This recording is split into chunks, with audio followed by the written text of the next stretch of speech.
టీడీపీకి సంబంధించిన ఒక మనిషి గిలుకుపూడి శ్రీనివాసరావు ఉంది అతని పేరు. అతను నన్ను చంపడానికి ఒక కాంట్రాక్ట్ ఇచ్చాడు లైవ్లో. నన్ను చంపిన హెడ్ కట్ చేసి తీసుకొస్తే ₹1,00,00,000 ఇస్తానని కాంట్రాక్ట్ ఇచ్చాడు. అది ఆ TV5 సాంబశివరావు నివారిస్తున్నట్టు నటిస్తానే 3 సార్లు తనతో రిపీట్ చేయించాడు. అంటే దాని అర్థం ఏంటంటే వాళ్ళిద్దరూ కుమ్ముక్కై ముందే ప్లాన్ చేసుకున్నట్టు క్లియర్గా అర్థమవుతుంది. మూడోది దాని తర్వాత కంటిన్యూ చేశాడు డిస్కషన్.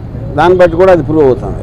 ఇంకా ఛానల్లో ఇలాంటి వ్యక్తులను పెట్టి ఇలాంటి ప్రసారాలు చేయిస్తానంటే 100% ఛానల్ ఓనర్ బిఆర్ నాయుడు గారు కూడా దాంట్లో కాన్స్పిరసీలో చేయి ఉందనేది నా బిలీఫు. దాని సందర్భంగా అది ఆ కంప్లైంట్ ఇవ్వడానికి నేను వచ్చాను ఇక్కడ డీజీపీ గారి దగ్గరికి. నేను దాసరి కిరణ్ కుమార్ మీ ఇద్దరం కంప్లైంట్ హ్యాండ్ ఓవర్ చేసాం. దానికి అప్రాప్రియేట్ యాక్షన్ వాళ్ళు దాంట్లో ఉన్న అన్ని పరిశీలించి వాళ్ళు తీసుకుంటారు. సో ఇది ఇక్కడ జరిగింది. బెదిరింపులు పట్టించుకుంది. ఇప్పుడు మీరు ఇప్పుడు ఆల్రెడీ తను సోషల్ మీడియాలో నేను చేస్తాను అంటే నేను చెయ్యి అన్నట్టు చెప్తున్నాడు. మీకు మర్డర్ చేయటం కన్నా వేరే వాళ్ళని ఇన్స్పైర్ చేస్తున్నారు మీరు. ఎందుకంటే ఇప్పుడు మీకు కిరాయి హంతకులా వీళ్ళ డబ్బులు ఇస్తే ఎవరు చేస్తారు? కిరాయి హంతకులు చేస్తారు. వాడిని చంపితే ఇంత డబ్బులు ఇస్తాను అని ఎంతమంది ఎక్కడెక్కడ ఎలా ఇన్స్పైర్ అవుతారో అని మనకు ఎట్లా తెలుస్తుంది? సో అలాంటిది మీరు టీవీలో చెప్పించడం కానీ చెప్పడానికి అవకాశం ఇవ్వటం అనేది మేజర్ క్రైమ్ అనేది మా ఉద్దేశం. అది కంప్లైంట్ దాని గురించి. అంటే ఇప్పుడు కూడా చాలా కాంట్రవర్సీలు వచ్చినాయి. ఇప్పుడు కూడా కంప్లైంట్ రామ్ గోపాల్ వర్మ గారు ఇప్పుడు తొలిసారిగా కంప్లైంట్. అది ఎప్పుడు నన్ను చంపడానికి ఎవరు ఇవ్వలేదండి కాంట్రాక్టు. అది తొలిసారి ఇచ్చారు కాబట్టి నేను కూడా తొలిసారి కంప్లైంట్ ఇస్తున్నాను. ఇప్పుడు సినిమా రిలీజ్ అనేది అది ఇంకా కోర్టులో ఉంది. ఆ కోర్టులోది రేపు ఎల్లుండి తెలుస్తుంది. దాన్ని బట్టి ఉంటుంది. సబ్ జుడిస్ కాబట్టి అది నేను చెప్పలేను. చంద్రబాబు లేకపోతే ఆ పార్టీకి వ్యతిరేకంగా వ్యూహం అనే సినిమాని జగన్ కలుగును తీసుకున్నారు కాబట్టి మీ మీద ఇలాంటి వ్యాఖ్యలు కానీ ఎవరైనా డిబేట్ జరుగుతుంది అనుకుంటున్నారు. ఇప్పుడు పాయింట్ ఏంటంటే పొద్దున్న లెగిస్తే లోకేష్ జగన్ సైకో, జగన్ బాబాని చంపేశాడు, జగన్ అది చేశాడు, అతను ఎవడో మర్డరు, ఇతను ఎవడో దొంగ, అతను ఎవడో స్మగ్లరు అని పొద్దున్న లెగిస్తే ఆయన మాట్లాడేదే వేరే వాళ్ళని విమర్శించడం లేకపోతే ఎలిగేషన్స్ చేయటం.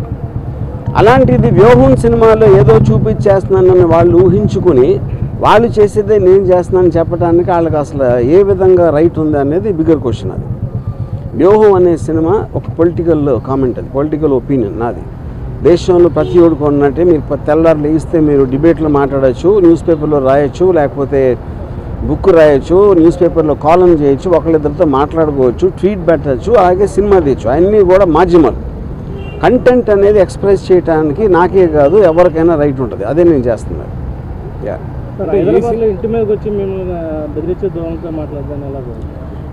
నేను అదే చెప్తున్నా. ఇప్పుడు వాళ్ళకి ప్యానిక్ అవుతున్నారా ఏంటా అనేది వాళ్ళకే తెలియాలి. ఎక్కడ వ్యూహంలో ఏమొస్తే ఏం చూపించేస్తే మా గురించి ఇప్పుడు చాలా చిన్న సింపుల్ కామన్ సెన్స్ క్వశ్చన్ అడుగుతాను.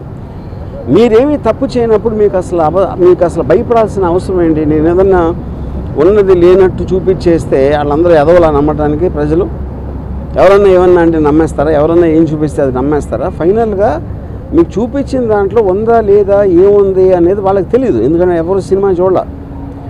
కానీ గుమ్మడికాయ దొంగ అంటే భుజాలు తడుముకున్నట్టు వాళ్ళే ఊహించుకొని భయపడిపోయి ఏం చేయాలో తెలియక ఇలాంటి వాటన్నిటికీ రిసార్ట్ చేస్తున్నారు.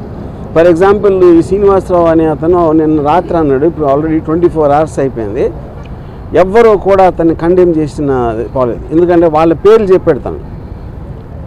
పవన్ కళ్యాణ్, చంద్రబాబు గారు, లోకేష్లు అందరి పేర్లు చెప్పినా వాళ్ళు ఎవరు ఇలాంటిది మా పేరు మీద ఒకటి చేస్తున్నారని కండెమ్ చేయకపోతే అర్థం ఏంటి? వాళ్ళు కూడా అదే మైండ్ సెట్లో ఉన్నట్టే కదా.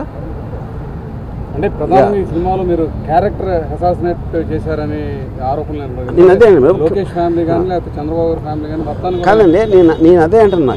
ఈ సినిమాలో క్యారెక్టర్ అసాసినేట్ చేస్తాను అభియోగం మీరు చేస్తే, వాళ్ళు చేస్తే పొద్దున్న లెగిస్తే చేసేది ఏంటి? ఎవరినైనా కాదు, నేను చెప్పేది ఉట్టి జగన్ కాదు, పాలిటీషియన్ అనే ప్రతి మనిషి కూడా పొద్దున్న లెగిస్తే ఎవరో ఒక క్యారెక్టర్ అసాసినేట్ చేయటమే పనిగా పెట్టుకుంటారు. అది that is a part of life. మీడియాలో ఎవరు మాట్లాడినా ఎవరో ఒకరిని క్యారెక్టర్ అసాసినేట్ చేస్తారు.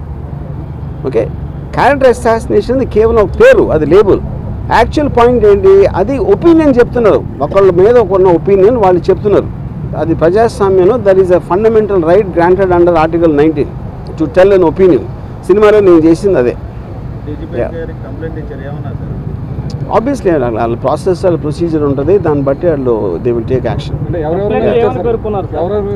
నేను ఇచ్చింది మన Srinivasa Rao, Sambasiva Rao anchor, TV5 channel owner B R Naidu, ఈ ముగ్గురు మీద ఇచ్చింది.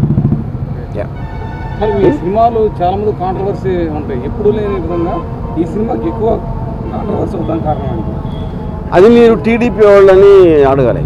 నేను అదే చెప్తాను. కాంట్రవర్సీ అనేది, నేను సినిమా తీస్తాను, కాంట్రవర్సీ అనేది దాని మీద అసాల్ట్ అటాక్ చేయడానికి వచ్చిన వాళ్ళు క్రియేట్ చేస్తారు. సో కాంట్రవర్సీ అనేది వాళ్ళు చేస్తారు కాబట్టి మీరు వాళ్ళని అడగాలి. అంటే ఏదంటే మీరు మొన్నటి వరకు క్యారెక్టర్స్ని అసాసినేట్ చేస్తే పర్లా, ఇప్పుడు ఫ్యామిలీస్ని కూడా మీరు అసాసినేట్ చేశారు. ఏ ఫ్యామిలీస్ ఎలా తెలుసు మీకు? అది మీరు కలగన్నారా, లేకపోతే నా ఐడీలోకి వచ్చి చూస్తారు అలాంటి సీన్లు ఉన్నాయని?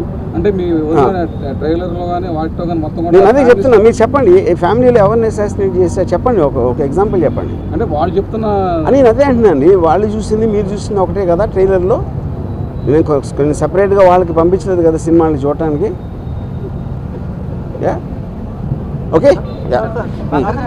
ఈ రామోదోగ క్రియేషన్స్ మీద కూడా ఆర్ఆర్ లోకేష్ కంప్లైంట్ చేశారు, దాని మీద మీరు ఏమైనా లీగల్ వెళ్ళబోతున్నారు? రేపు మార్నింగ్ హైకోర్టులో దాని మీద విచారణ జరుగుతుంది.